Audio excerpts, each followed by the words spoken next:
Il est bientôt 14 h, bienvenue sur BFM TV si vous nous rejoignez pour Non-Stop. Nous sommes ensemble pour 3 heures d'information. Bonjour à tous, bonjour Loïc. Bonjour Fanny, bonjour à tous. Cohérence et efficacité avec ces mots. Olivier Véran annonce l'ouverture des vaccins à tous les plus de 55 ans. Dès demain, c'est un tiers de la population. Mais attention uniquement avec AstraZeneca et Janssen. L'autre mesure, c'est un espacement plus grand entre les deux doses des vaccins ARN. À la une également, ce premier entretien télévisé accordé par Christophe Leroy depuis sa sortie de garde à vue. Le témoignage de ce chef dans la tourmente suite aux accusations d'organisation de dîners clandestins était très attendu. Il se livre sur BFM TV. Interview à suivre à 18 h et un extrait dans ce journal. Non à l'islamisation, inscription homophobe parmi d'autres, taguée sur un centre culturel qui sert de salle de prière. À Rennes, une enquête a été ouverte. Des mots inacceptables pour Gérald Darmanin qui exprime toute sa solidarité avec les musulmans. Et autour des obsèques du prince Philippe qui auront lieu samedi prochain, on vous le rappelle, à Windsor en petit comité. Le deuil national se poursuit au Royaume-Uni pour honorer le mari de la reine Elisabeth II. L'occasion pour nous aujourd'hui de revenir sur cette histoire d'amour inédite de ce couple royal. Reportage long format à suivre dans un instant.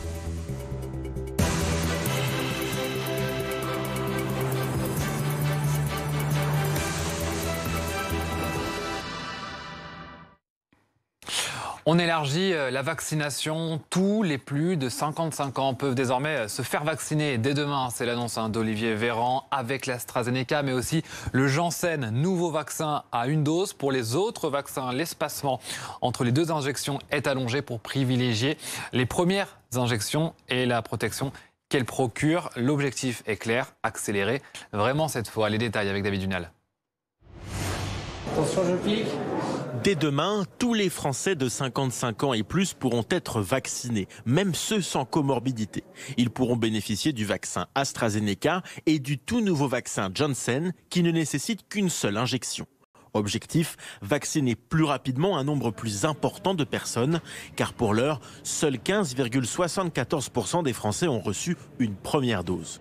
On sait que quand on aura suffisamment de population vaccinée, on pourra commencer à alléger plus facilement les mesures barrières, les fermetures des commerces, on pourra réouvrir la société, mais il faut au moins arriver à 50%. L'accélération de la vaccination a pour but de faire baisser la pression sur les hôpitaux. C'est une bonne chose parce que la réalité, c'est qu'aujourd'hui, les malades à l'hôpital, ils ont autour justement de 55 ans, ce sont une population active majoritairement et qu'il faut rapidement qu'on embraye sur une population de plus en plus jeune si on veut pouvoir, comme ça a été bien expliqué, reprendre un semblant de vie d'avant. La deuxième annonce faite par le ministre concerne l'accès aux vaccins Pfizer et Moderna. Les plus de 70 ans peuvent actuellement en bénéficier. À partir du 16 avril, tous les Français de plus de 60 ans pourront y avoir accès. Troisième annonce faite par Olivier Véran, l'espacement entre les deux doses des vaccins ARN Pfizer et Moderna est modifié. Il sera de 42 jours à partir du 14 avril contre 21 à 28 jours actuellement. Cet allongement de l'espacement entre les doses doit permettre de vacciner plus rapidement avec les doses disponibles. 1 800 000 personnes supplémentaires pourraient ainsi être vaccinées. Ça va permettre d'avoir plus de primo-vaccinés. Il faut absolument accélérer, et notamment du fait de la tension hospitalière, il faut que la vaccination impacte plus sur le nombre de contaminés.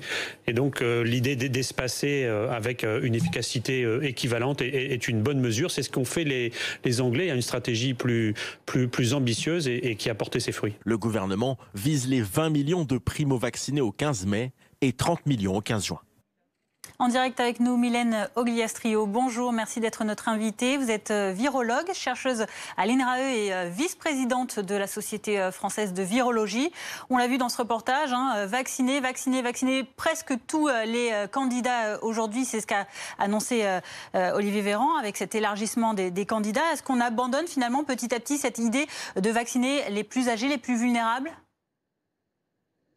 Alors non, il faut quand même vacciner les plus âgés et les plus vulnérables. En revanche, il est important d'étendre la vaccination et comme vous l'avez dit, c'est aller au plus vite et au plus nombreux.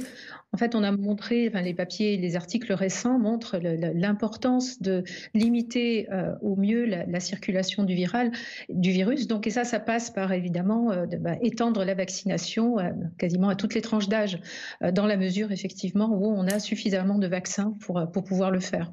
Alors restez avec nous, Mylène Ogliastro. L'autre annonce, c'est l'espacement entre les 2 doses pour les vaccins ARN. Il passe de 4 à 6 semaines. C'est une façon de gagner du temps en profitant de la protection que procure la première injection. Qu'est-ce que ça change du coup dans les centres de vaccination en termes d'organisation? On voit ça à Saint-Étienne avec Anthony Lebos. À partir du 14 avril, l'allongement du délai entre les 2 doses sera appliqué, mais ici on ne sait pas encore comment ça va se passer. On a interrogé le coordinateur, l'infirmier coordinateur de ce vaccinodrome de Saint-Étienne. C'est encore un peu flou pour lui et il se pose 2 questions. La première, est-ce que tous les primo-vaccinés seront concernés par cet allongement du délai entre les 2 doses ou bien seulement ceux qui recevront leur première injection à partir du 14 avril? Ça, c'est la première question. Deuxième question, est-ce qu'il va falloir reporter tous les rendez-vous pris pour la deuxième injection? Si c'est le cas, comment faire? C'est encore un peu flou. Nous, on a réussi à joindre l'Agence régionale de santé qui nous indique attendre encore les instructions du ministère de la Santé qui devraient être transmises dans la journée. Donc ça devrait se décanter et se préciser dans la journée. En tout cas, le ministre de la Santé, Olivier Véran, justifie cet allongement du délai entre les 2 doses de 28 à 42 jours à partir du 14 avril. Ça va permettre, selon lui, de vacciner plus vite, d'avoir plus de doses, environ 1,8 million doses en plus pour vacciner à partir de la mi-mai. Pourquoi une telle décision? Eh bien, selon les autorités sanitaires, la moyenne d'âge des personnes vaccinées baisse. Le taux de vaccination des personnes les plus fragiles de plus de 70 ans est suffisant. Et donc, selon les autorités sanitaires, il n'y aurait pas de risque de diminution de la protection à l'issue de cette première injection en ce moment. Précisons toutefois que ce délai de 28 jours peut être conservé pour les personnes les plus fragiles, mais sur avis médical. Mylène Ogliastro, on a entendu, on voit cette mise en application prochainement, en tout cas dans les centres de vaccination. Un changement de stratégie finalement vaccinale pour le gouvernement.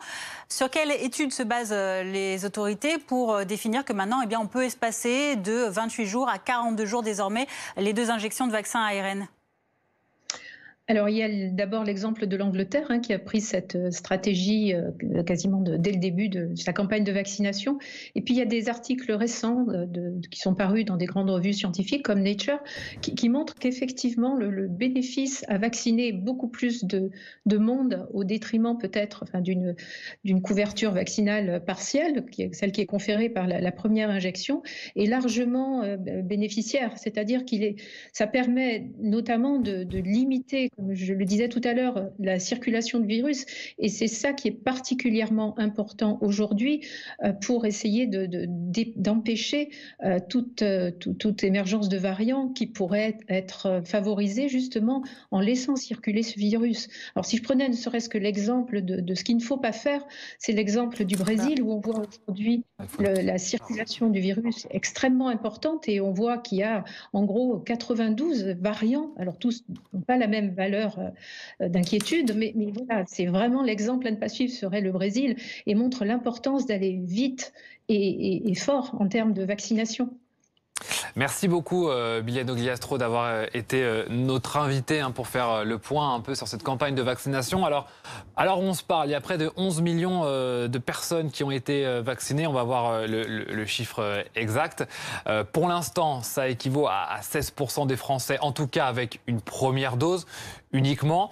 Il faut accélérer, vacciner matin, midi et soir, ça c'est ce que répète le président de la République. Mais il y a des symboles, le Stade de France par exemple, qui est tellement vanté depuis le début de la semaine et qui est fermé aujourd'hui parce qu'on est dimanche. Pour l'instant, ça reste compliqué et c'est encore plus compliqué quand on se compare aux autres pays. La France à la traîne, c'est en tout cas ce que dénonce notamment le Rassemblement national. On est en train de payer aujourd'hui dans le pays le Waterloo vaccinal. On accélère, moi je m'en réjouis.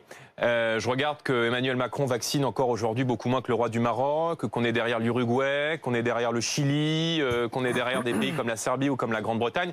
Donc si ça s'accélère, et c'est très bien, il faut que ça s'accélère, je dis tant mieux. On fait beaucoup d'images avec les vaccinodromes, mais ce qu'on oublie de dire, c'est que les pharmaciens, ils n'ont pas de dose, que les médecins, ils n'ont pas de dose, et on voit bien que nous sommes gouvernés par des irresponsables. Avec nous en plateau, Thomas Soulier du service politique de BFM TV. Finalement, pourquoi l'exécutif veut accélérer à ce point la campagne de vaccination dès demain? Faire du chiffre et encore faire du chiffre. Voilà l'objectif martelé par l'exécutif et surtout atteindre les objectifs fixés par Emmanuel Macron. 20 millions de vaccinés mi-mai, 30 millions mi-juin. Pour cela, eh bien, l'exécutif accélère, vous le disiez, tout en prenant un virage. D'abord accélère en effet, avec la population cible qui s'agrandit. Mais attention, une précision qu'on vient d'avoir à l'instant concernant le Johnson & Johnson, ce sera plutôt en fin de semaine plutôt que demain. Ensuite, le virage, c'est l'allongement du délai entre les 2 doses qui passe donc à 6 semaines. Sauf que voilà, la Haute Autorité de la Santé le proposait, et ce depuis janvier. Et les Britanniques notamment le font, l'assument, en sont fiers même, et ce depuis le début. Pourquoi la France a-t-elle tant tardé pour accepter d'abord un délai un peu plus long? L'entourage d'Olivier Véran assume en expliquant que désormais les populations vaccinées sont moins âgées, avec un système immunitaire beaucoup plus solide. Par conséquent, il y a moins de danger à espacer ce délai entre les 2 doses. Et donc, vous voyez, tout cela, c'est pour que les chiffres grimpent, qu'il y ait beaucoup plus de primo-vaccinés au fil des semaines, car on le sait, le vaccin, c'est un salut sanitaire, mais c'est aussi un salut politique. Emmanuel Macron joue en partie, en grande partie peut-être, son éventuelle réélection à la présidentielle l'an prochain. En coulisses, un dirigeant de la majorité me résumait la situation avec cette petite phrase: l'an prochain, nous serons soit des héros, soit des crétins qui auront fermé les restos. Merci Thomas. En attendant, il y a toujours ce vaccin AstraZeneca. Il ne doit plus être utilisé en Moselle. C'est l'avis rendu justement, on en parlait, par la Haute Autorité de Santé. En cause, c'est la part du variant sud-africain qui est trop important dans ce département et qui n'est pas franchement sensible à l'AstraZeneca, qui était déjà sujet à de nombreux doutes. Ça ne va pas s'améliorer. Illustration à Foloumont avec Jordan Ray, Thomas Edou et Sarah Saidi. Voilà, on est obligé pour l'instant de suspendre cette vaccination.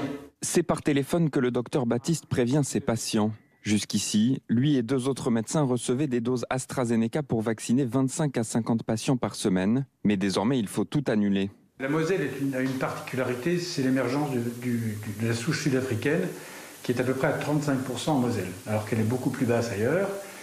Et le vaccin AstraZeneca ne serait efficace qu'à 22 ou 25% sur cette souche. Betty et Michel devaient se faire vacciner dans les prochains jours. Face à l'annulation de leur rendez-vous, ce couple est partagé. Alors, du coup, on est quand même un tout petit peu... soulagé. Et bon, peut-être rassuré de passer à quelque chose d'autre. Alors, voilà. Qu'est-ce qu'il va y avoir? On ne sait pas. Fin mars, le variant sud-africain représentait 35% des cas positifs en Moselle et 40 à 48% en Guyane, Mayotte et à La Réunion. La Haute Autorité de Santé a donc recommandé de ne plus utiliser le vaccin AstraZeneca dans ces départements. Une marche arrière qui dérange le président de la région Grand Est. Tout ça, c'est des formes d'inquiétude constantes, c'est des allers-retours constants qui ne favorisent pas finalement le retour à une activité ou une espérance positive. En Moselle, le variant sud-africain est apparu à la fin du mois de janvier de cette année pour atteindre 50% des cas positifs en février. Depuis, il n'a cessé de décroître.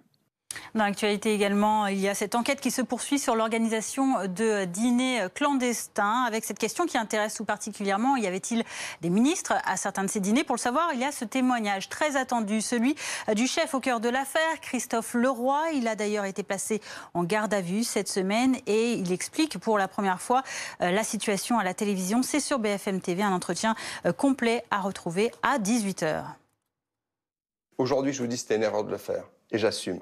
Et si je suis condamné pour cela, je ferai face. C'est une erreur, il n'y a rien de grave, j'aurais pas dû le faire, surtout dans la tête, vue de l'extérieur. Il ne s'est rien passé au Palais Vivienne. Mais on en fait, je peux comprendre le ressenti, le palais, le caviar, le champagne, le cuisinier du show business, et on en fait, je peux comprendre. Et quand vous dites « j'ai commis une erreur », mais c'est quoi cette erreur? Parce que c'est mal perçu. C'est très mal perçu. C'est maladroit. Le président a parlé la veille. Il y a eu un coup de... La preuve, d'ailleurs, on a eu des annulations la veille. Beaucoup de gens qui étaient prévus ne sont pas venus. Donc oui, il n'aurait pas fallu le faire. Il aurait fallu annuler cette conférence.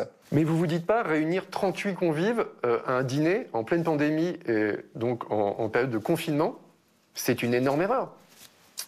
D'abord, c'est chez Pierre-Jean Chalençon, son appartement, c'est son lieu privé. On parle de palais, mais avant tout, c'est son lieu privé, c'est chez lui. Il y vit.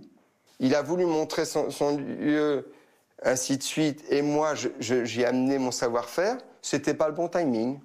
Mais quand le gouvernement préconise maximum 6 personnes, y compris en famille, voilà, et que vous réunissez 38 personnes plus le personnel, Vous comprenez qu'il y a une erreur. Vous avez raison, mais est-ce que beaucoup de gens ont des appartements de 565 mètres carrés?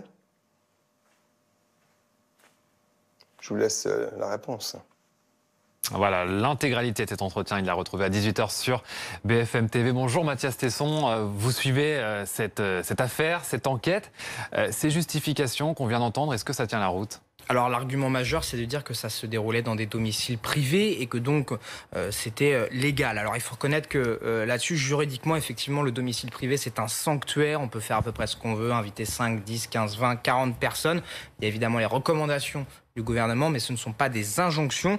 Mais dans le cas de Christophe Leroy, c'est un peu différent, parce qu'on rappelle qu'il organisait donc des dîners, soirées, repas tarifés avec un service professionnel. Donc on peut se demander si il n'a pas basculé à un moment entre l'événement privé et l'événement public, et donc potentiellement illégal en pleine pandémie.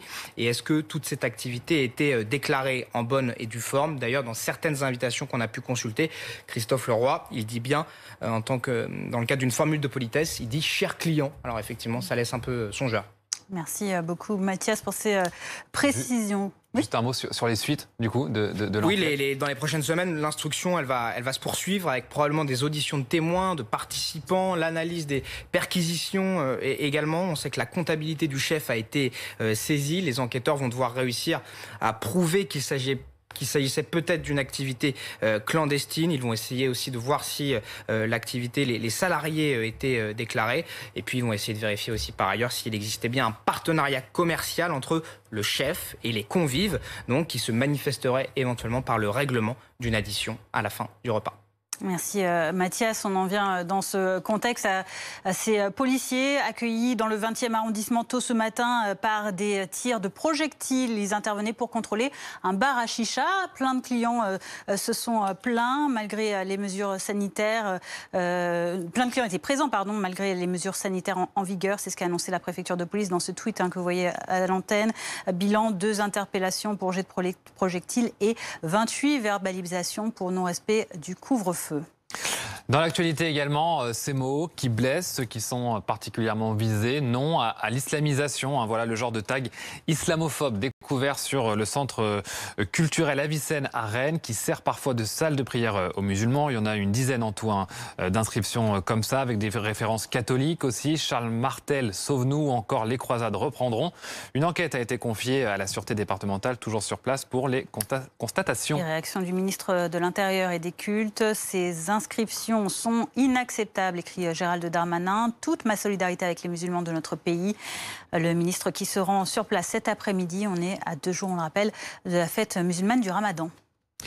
La politique à présent avec cette question, à quoi ressemblera la prochaine présidentielle? C'est le duel Macron-Le Pen qui reste en haut de l'affiche, toujours en tête au premier tour dans tous les scénarios. On va le voir, c'est d'après ce sondage IFOP pour le JDD. Et à droite, c'est Xavier Bertrand qui est pour l'instant le mieux placé. L'autre enseignement, on va le voir, c'est que Marine Le Pen l'emporterait face à n'importe quel candidat de gauche si le scrutin avait lieu aujourd'hui. Mais elle perd toujours face à Emmanuel Macron, vous le voyez, ou encore à Xavier Bertrand. Thomas Soulier, qui sera le gagnant ou le perdant de 2022? Pour tous les prétendants, ce sondage, il est mauvais, il est inquiétant. Pour la gauche, d'abord, c'est une bérésina.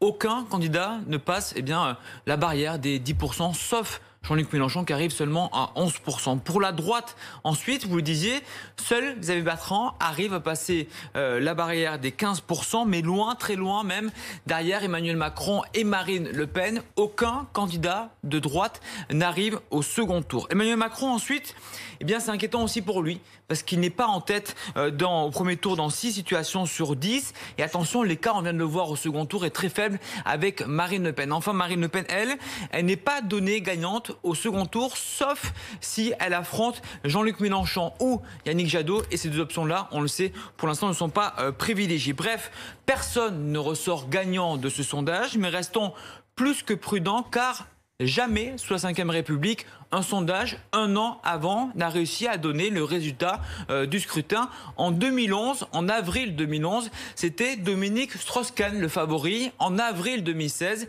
c'était Alain Juppé le favori. Et in fine, aucun des deux n'a été candidat. Merci beaucoup Thomas pour cet éclairage.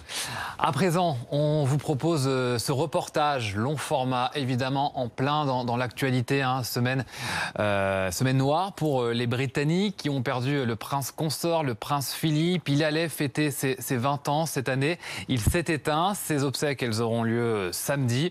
Des obsèques privées pour ne pas non plus attirer beaucoup de monde au vu de l'épidémie. Avec la reine Elisabeth, ils se sont dit oui en 1947. C'était à l'abbaye de Westminster. Ils ont formé un couple manifestement vraiment amoureux. C'est pas toujours commun dans ce genre de famille. Philippe et Elisabeth, couple royal. Long format signé Caroline Miller avec Alexandre Villeray et Camilla Giudice.